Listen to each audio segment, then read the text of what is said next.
Les gouvernements devraient investir plusieurs milliards de dollars supplémentaires dans les 10 prochaines années pour améliorer les soins de santé mentale au Canada. En fait, ça, c'est une recommandation qui est issue de la Stratégie nationale sur la santé mentale qui a été dévoilée ce matin à Ottawa. Mais pour le moment, ni le ministre fédéral, ni la ministre fédérale de la Santé, ni son homologue provincial n'a pris d'engagement. Reportage Denis Martin-Chabot.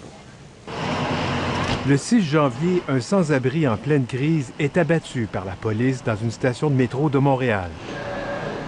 6 mois plus tôt, un autre itinérant en difficulté tombe sous les balles.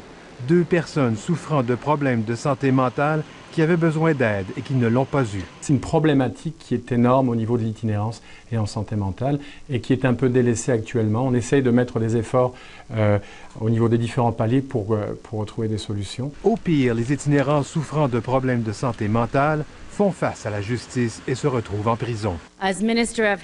La Commission de la santé mentale, qui vient de publier sa stratégie nationale sur la question, reconnaît ce problème et Ottawa injecte 110 millions de dollars cette année pour trouver des solutions qui serviront de base aux politiques fédérales au cours des prochaines années. I am confident the results will guide our policy and planning in the coming years. Pour les organisations qui œuvrent auprès des itinérants, cette reconnaissance est un pas dans la bonne direction. Et on ne peut que se féliciter enfin qu'il y ait une prise de conscience de ce problème et qu'il y ait un programme qui soit offert avec un budget aussi qui suit. La Commission sur la santé mentale recommande d'augmenter de 7 à 9 % la part de la santé mentale des budgets de la santé.